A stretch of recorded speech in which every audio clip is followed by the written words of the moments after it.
तारीख है 12 जुलाई और पिछले महीने 12 तारीख को ही बहुत ही दुर्भाग्यशाली और विदारक हृदय विदारक घटना हुई। एयर इंडिया की फ़्लाइट क्रैश हो गई और जो हमारे गुजरात के लिए तो दुखद है ही है, क्योंकि गुजरात के कोने कोने से कोई ऐसा ज़िला या कोई ऐसा गांव नहीं बचा है जहां से रिलेटेड लोगों की इसमें मृत्यु ना हुई हो। साथ ही में जो विदेशी यात्री थे उनकी भी इसमें डेथ हुई है और बेचारे जो मासूम डॉक्टर्स की जो वहाँ पे परीक्षाएं देने के लिए जो लोग थे वो लोग भी फ्लाइट गिरने से हताहत हुए। उसके अंदर कईयों की जान चली गई। और आज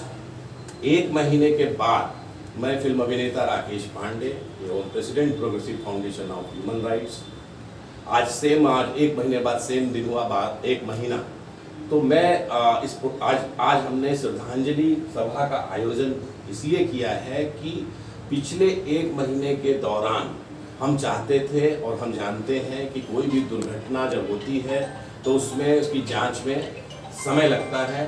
और मैं चाहता था कि वो समय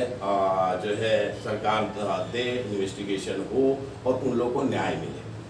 और मेरे गुजरात के सबसे ज़्यादा लोकप्रिय leader ex chief minister Vijay Rupani जी को तो हमने इसमें खोया ही खोया। साथ में दरेक 240 लोगों को, जिनकी आंकड़े के हिसाब से जो बताते हैं 240 लोगों को हमने फ्लाइट के अंदर, और 18 की संख्या बताई जा रही है जो बच्चे हॉस्टल्स में थे। हर एक व्यक्ति के लिए हम यहाँ पर संवेदना प्रकट करने के लिए खड़े हैं और इसका मेरा मुख्य उद्देश्य यही है कि उस घटना को हम भूलें ना, हम उन लोगों को याद करें और साथ में ही एक महीने की पूरी प्रतीक्षा करने के बाद मुझे ऐसा लगा कि सरकार को इसके अंदर और ज़्यादा इन्वेस्टिगेशन करने की इसके अंदर ज़रूरत है, क्योंकि जिस प्रकार से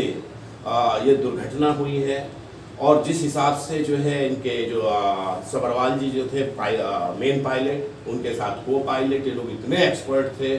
उसके बावजूद जो ये दुर्घटना हुई तो शुरुआती जांच में हमें ये लगा था कि शायद इसके अंदर जो है न्याय की तरफ ये बढ़ेगा मामला। लेकिन अभी जो आज एक महीने के बाद जो जांच रिपोर्ट आई है उसके मुताबिक मुझे पूरी आशा थी कि इसमें इस दौरान कम से कम मंत्रिमंडल से किसी का इस्तीफा होगा, डीजी सिविल एविएशन का इस्तीफा होगा, डायरेक्टर एयरपोर्ट अथॉरिटी का होगा, और कम से कम इनके इस्तीफे के बाद एक क्लियर जांच हो पाएगी, क्योंकि अथॉरिटीज़ में बैठे हुए अगर लोग रहेंगे तो वो जांच को क्लियर नहीं होने देंगे। एक महीने बाद भी इतने मासूमों की जान जाने के बावजूद भी गुजरात के एक व्यक्ति, 241 व्यक्तियों के पूरी की पूरी वेदना है। हमारे रूपानी जी की इसके अंदर जो है का स्वर्गवास बहुत दुखद हुआ, तो हमने बहुत लोगों को खोया। मेरा सरकार से यही कहना है कि इस इन्वेस्टिगेशन को तेज़ी से आगे बढ़ाया जाए और इसमें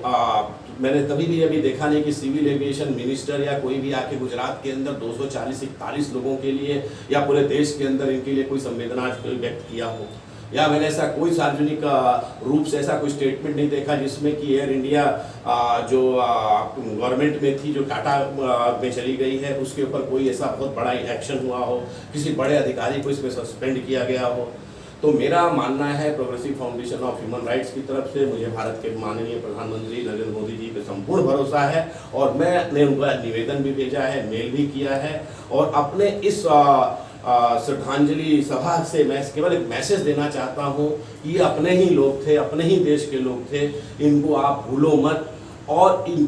जो भी इसके अंदर न्यायिक जांच हो सके उसको संपूर्ण रूप से सही ढंग से और तेजी से कराया जाए। जैसा कि आज सुनने में आ रहा है कि अभी ऐसी इन्वेस्टिगेशन में 5 महीना 1 साल और लग जाएगा और इसमें ब्लैक बॉक्स से लेकर तमाम चीज़ें मिल चुकी हैं। तो मेरा सरकार से अनुरोध है, माननीय प्रधानमंत्री नरेंद्र मोदी जी से अनुरोध है कि इसके ऊपर तत्काल एक्शन लें, और